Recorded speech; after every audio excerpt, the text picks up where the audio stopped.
welcome again to Who's Who in Southern Alberta. Well, your life is never going to be the same, folks, after today. We have Frank Huszar. Now, many of you know Frank. Frank, welcome to the show. Thanks, Bruce. And all this stuff in front of you, you're going to probably wonder what it is. And we're going to be talking about a number of things from drama to the Society for the, what is it? Creative Anachronisms. Society for Creative Anachronisms. SCA is short. Okay, now you can think about that for a minute, what that might be. But before we go on, because of our big promotion this year, Frank, there's your gift, a buffalo chip, metallic buffalo chip, and this is to commemorate, as those of you that have been watching the program know, the 200th anniversary of the first written description of Southern Alberta by a journal that we're going to produce in the next few months, we hope, as soon as we can drum up enough interest. The journal is Peter Fiddler's, his first description, the first description of this area. So we've commemorated him with the design of this little buffalo chip because he was the first and only person to actually describe a working buffalo jump in this part of the world. We've taken this little buffalo here that we found many years ago. It's a woodcut of the first sketch that was ever done of a buffalo. Goes back to 1554, done by a fellow who had never even seen one but had heard about one. We put him on the buffalo chip. We call him Fiddler, and you can take these chips. Frank, maybe you can work on yours there. Yeah, he's tucked it away already. See if you can train that. I know you've had experience with these buffalo chips, so you know all about them, right? And put it down there and see if you can get her to work. Just put it here. Press it in. You have to have a minimum of 6 months training on a buffalo chip. So it's a really. There goes. But when you know what you're doing, you know what you're doing, and that'll come at its own whenever it gets around to it. Meantime, let's get on because we've got lots of things to do, and we'll start with the drama. Frank, what are those strange-looking stovepipes over there? Well, this is the latest properties and costume features of the latest production I was in. It was known as, it was a melodrama. So there's a heroine and the hero and the good guy and the bad guy, the villain and so on. And this is part of the costume. This is the hat I wore as the villain. And these are the other paraphernalia. Naturally, the dynamite sticks that I tie up the heroine with and then light the dynamite to blow her up, and of course in the end she's saved. The dynamite I leave the stage and the dynamite gets thrown in my direction, and then my hat, what's left of it, goes flying back onto the stage. So this is the same hat, a pre and post type of thing, eh? That's right, yeah. What is the little stick I see outside the hat? Well, that used to be the match. It's been broken off during the production, but that's where the match was that I used to light the dynamite with.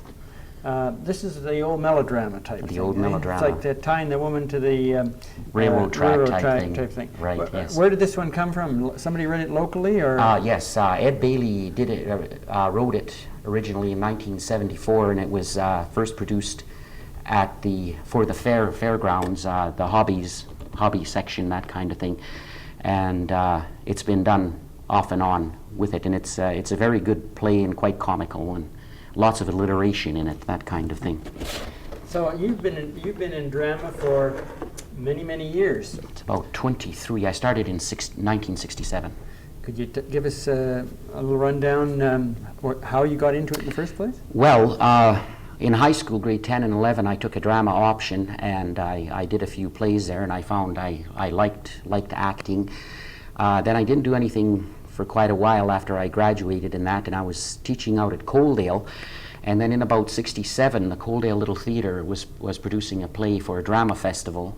One of the other teachers was involved in it and found out he couldn't participate, and he told me that he couldn't, and I suggested that I would like to try. So I talked to Murray Robison, and I got into the play, and that was the big start of it.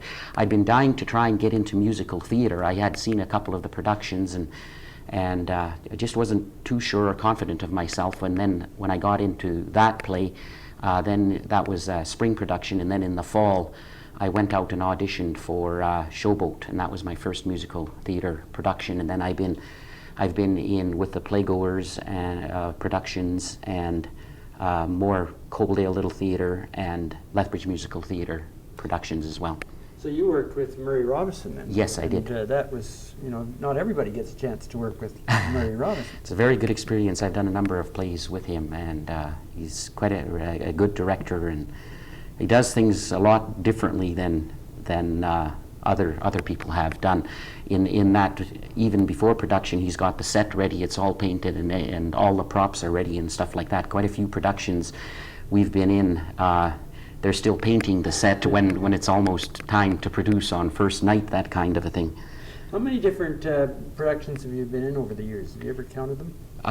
No, I haven't. I do have a list, but right here, all the things I've been in.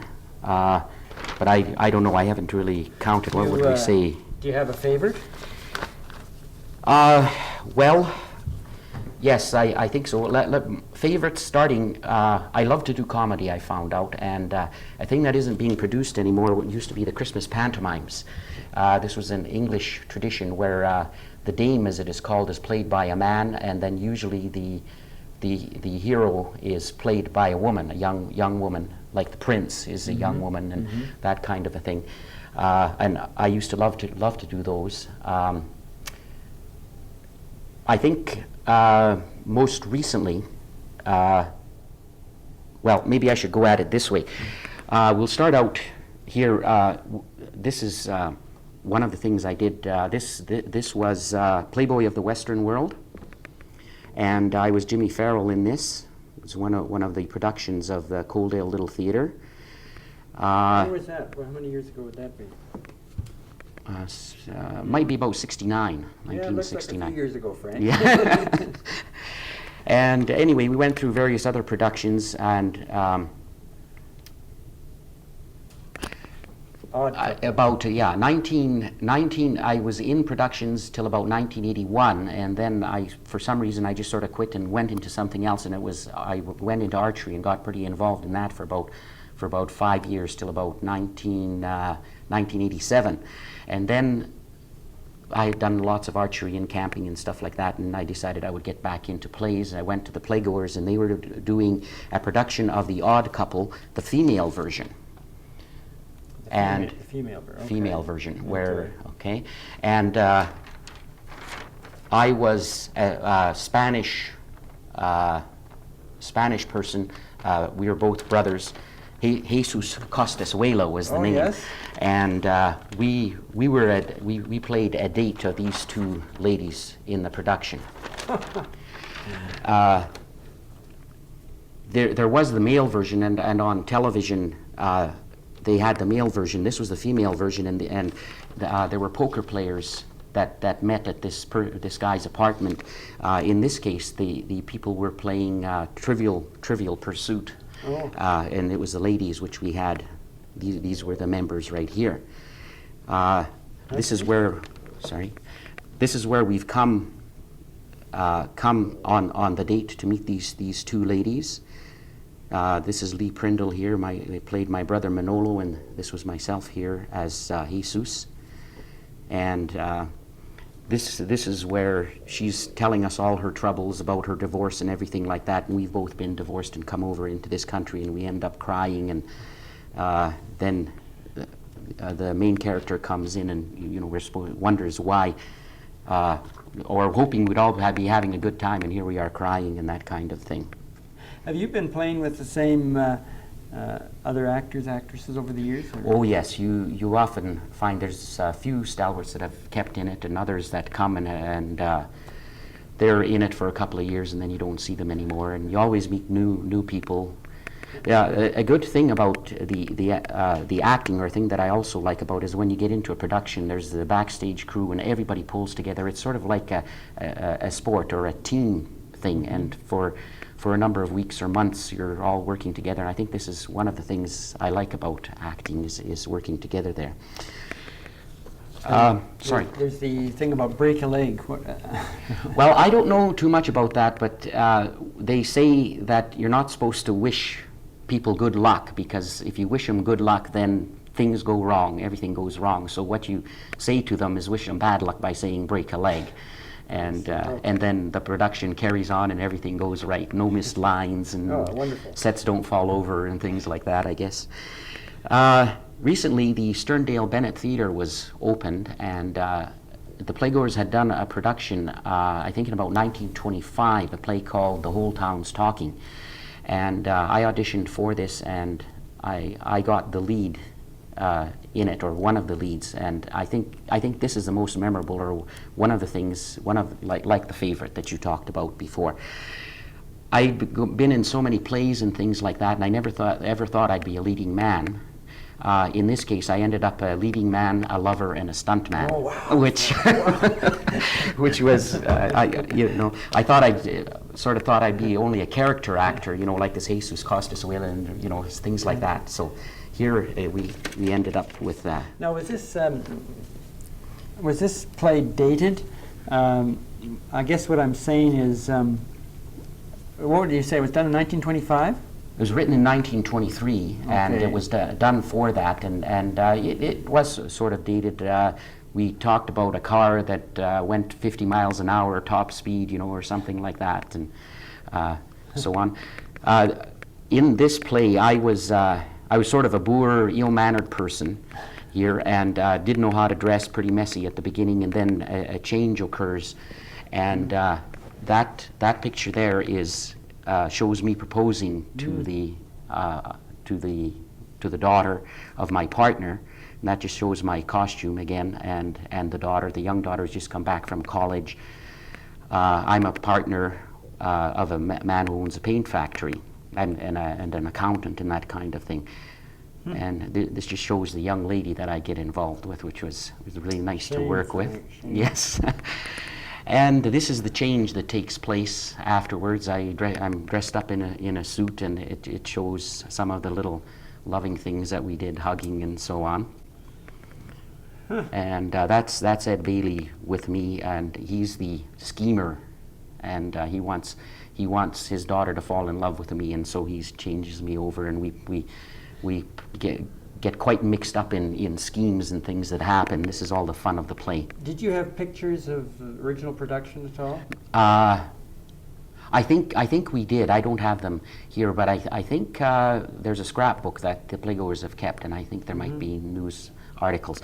This is where I'm a stuntman. The way that picture is there, what happened in the end was that, no, don't turn it over, 'cause I'm supposed to be upside down as it is there. And what happens is that there's a fight in the dark, and all the lights go out, and the chandelier, I jump up and grab the chandelier and get out of the way, and when everybody out, the doors are locked, and when everybody else does get in, they find me on the chandelier like that. That's my stuntman part.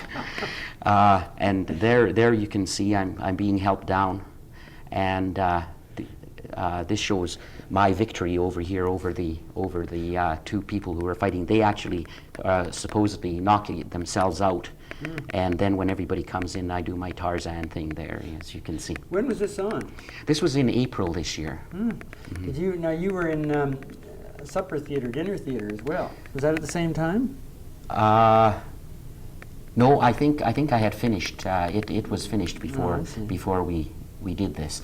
Okay, I guess you're starting over there. How do you like the dinner theater? Was it as much fun as? Yes, it was. The great thing about the dinner theater was that I did the Odd Couple again, and this time I was one of the poker players. I was Vinny, a poker player, and it was an awful lot of fun. And it was more like a professional theater. People were paying quite a good price to come and see. I think it was $28, and they got their food and got to see the show and that kind of thing.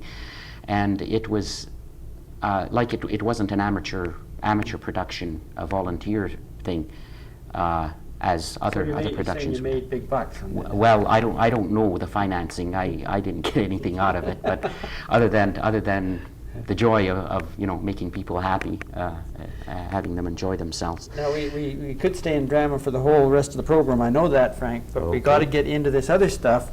Would you like to put on your what do we call it here? Your Roman toga? It's garb. This is no. Oh wait, Frank. Oh no, we got to show you this before we get in. I know one ties together. Right. Okay. Lemmy, right? That's right. This gorgeous plaque is for what? You have to be in 4 productions, and they don't have to be consecutive productions, but any 4 productions. And I'm not sure what the criteria is for it, but I guess, you know, doing helping backstage, or there's an onstage Lemmy and there's a backstage Lemmy. Which is this? This one is an onstage Lemmy. Okay. I won it, ironically, it was the time where I didn't audition for anything, and I wasn't in the chorus for Lethbridge Musical Theatre, but I worked backstage and I pushed and pulled sets off and on, and then I got to be a member of the crowd for a few minutes, that kind of thing. And mostly I'd been on stage, and so I guess that's why I got it for previous productions. And then this one, I think I was on stage for about 10 minutes, and that's when I won the Lemmy. But there's about 80 people, and you sort of become a member of this elite group or so, That's and nice. people win it, you know, once a year, that kind of thing. So it was finally my turn, I guess. Great. Well, it's, you can tell by listening to you, Frank, you love drama. Now tell us how your drama fits into the next life you're going to lead. Okay, the next thing I got involved in was a Society for Creative Anachronisms, and it's people, a group of people who are interested in the medieval ages from about 400 to about 1600. And the idea is that you take on a persona, as they call it, and you become a person of the Middle Ages, and you try to do everything as authentically as possible from that time. So the people, a common garb, as they call it, that the people wore at that time is, Here, but oop, oh, okay, is known as a tea tunic, which can I Yeah. let it go over? Okay, you can always put it back on. okay, thank you. This is quite often. This is usually what we do. Sometimes we have a meeting, a business meeting or something, and we dress this way. We don't even have to worry about our clothes underneath or anything like that. But this is a tea tunic, and it's made from one piece of cloth, and the cloth is only so wide, and that's why the arms are not, you know, they don't come down to here because the cloth isn't wide Now, enough for that. is that supposed to be made the same way as it would have been originally? Is this the idea? Yes, that's right. Okay. Some people research how costumes were made and things like that. Let's try putting this back on again. Okay.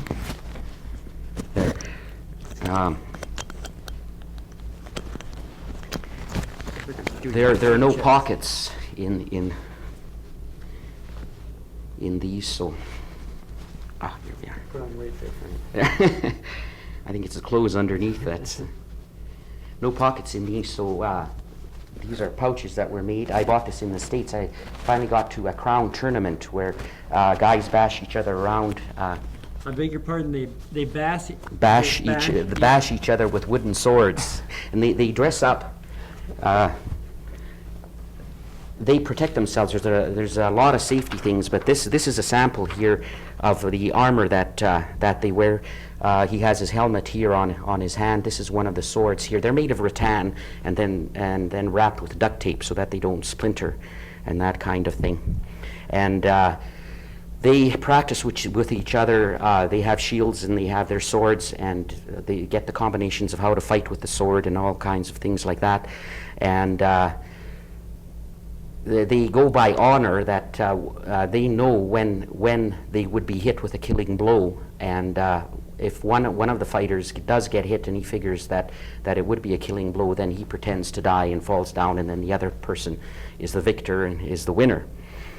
Well, Okay, say about that. what have we got here? These other things are this is the feasting gear, and this is just another tea tunic. The So first they come in different styles, and right, and this one's got a nice border on it. This one I bought. We don't allow. An interesting thing is that we don't allow people we call to be mundane, to wear street clothes when they come among us. They can come among us, but just to watch and find out whether they like the thing. But they have to go to what is called the gold key. And in there are a bunch of costumes, and then they can pick one that they like, and then they can wander around our campsite or that kind of thing. so they can't wander around unless they have a costume. We encourage them to have costumes, right? Nice. So then, trying to continue with the authenticity, if we have a feast, we take our feasting gear, which are these types of things here. So the main thing that they used is a trencher. Now this is just a stake board, actually, but it's what we could use as a trencher. A lot of people take it and grind it out into a little bowl type thing, which it was originally, but that's the type of thing that we usually use. For eating, they didn't have metal spoons and things like that, so wooden spoons have to be used. Forks, they didn't have the 4-tine forks or anything like that, so we have to, if you want to use a fork, you have to go to the two-tine fork. And then wooden bowls if you're eating soup. This is just an ordinary salad bowl. So we try to be authentic as we can, but you can't get a hold of a lot of this stuff, so then you try and make do with a salad bowl. For drinking, you can have clay things such as this cup here, or people work with cow horns and things like that, which that's another drinking vessel. Okay, where do you do this stuff? Well, we have a small group in Lethbridge here. The names of the places are changed. Lethbridge is known as Windworm, and that's Windworm? Windworm, Windyrm, and that's the old name for a dragon, and so that's our symbol.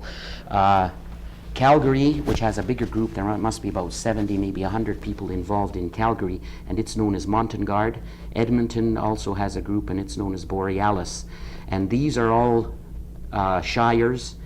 They have a baron and a baroness at the head of them, and then they're all combined together. Alberta is known as a region called Avocal, and then Alberta, BC, and Washington, Montana. I'm not sure how far it goes, maybe down to about California, sort of on the west side, is known as a kingdom, and it's known as Antir. And then it's really spread all over the world. Even Australia is a principality or something like that. I don't know the name of it and that kind of thing. Do they have a national headquarters? Or? Yes, it's located in California. Well, that sounds reasonable. And it's quite well organized, and you can become a member of the SCA, and you send your money down there, and they send you a membership card. But you don't really have to be, like, to participate in Windworm. There is no membership fee required, other than I think that we had a $6 fee, which was also a subscription to our newsletter, which we try to produce when we can. But that's all that's involved. We haven't had any membership fees for quite a while now, so. So the central office isn't making too much money off the individual shires or whatever. Right. No, I don't think so. I think they get a lot of money from donations and things like that. I guess there's a lot of companies or even people who are involved in SCA might, or a businessman or something like that, then might contribute a donation or some such thing to the society. What do you like about it? Well, the good things about it is that it's like acting, but you're not on stage when you're doing it. You're right out in the world, and you're acting every minute. You're a different person. I've taken on the name Ferenc Huszar a Magyar Schuster, which is again Ferenc Huszar a Magyar Schuster. Now that's Frank Huszar, the Hungarian shoemaker. Oh, I see. in English. And my dad was a shoemaker coming from Hungary, and so I thought that would be my name. And do the people that are talking to you have to say that, or can they well, they usually call me Ferenc. Oh, Ferenc, okay. my first name. So. Is there a certain group of people, businessmen, actors, or actually, I don't really know. I know that the Baron of Borealis is a lawyer. The Baron of Calgary, I believe he owns a computer store and a game store. You know that I think, or he's a partner in it or something like that. I'm a teacher. I guess there's a number of teachers, and actually you don't get to know what the person does mundanely, as it is called. Do you ever talk, like when you're at these things, are you always acting? We're supposed to. It's not really forced on you.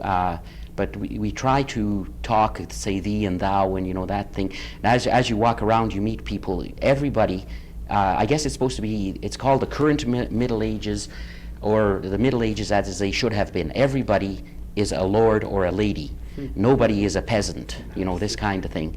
And nobody is under anybody else, although there are barons and things like that, and king and so on. As you walk around, you greet everybody. Greetings, my lord, or greetings, my lady, that kind of thing. Yeah.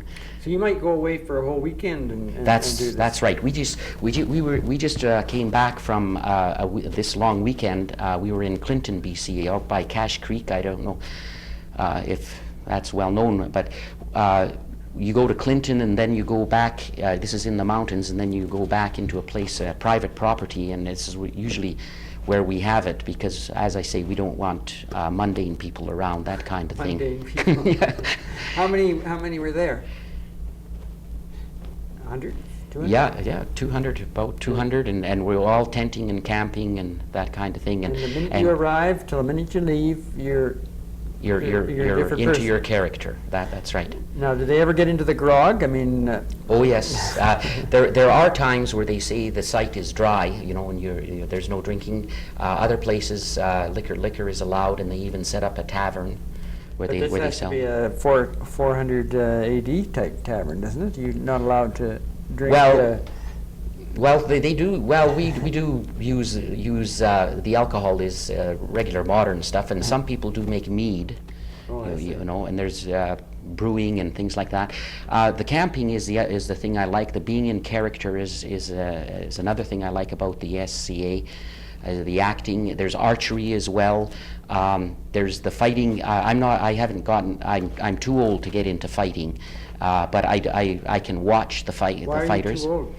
Well, it's just my feeling, because to be in shape and also to get the armor, a suit costs about $200 or $300, and then there's all the practicing and everything like that, and I don't feel I have the time or the finances to get into that. But I can watch it, you know, and that kind of thing, which is really interesting. And then there's the archery. There's two kinds of fighters. One is a heavy fighter, which uses the sword or lances and any kind of weapon that's made of this rattan or sponge and things like that.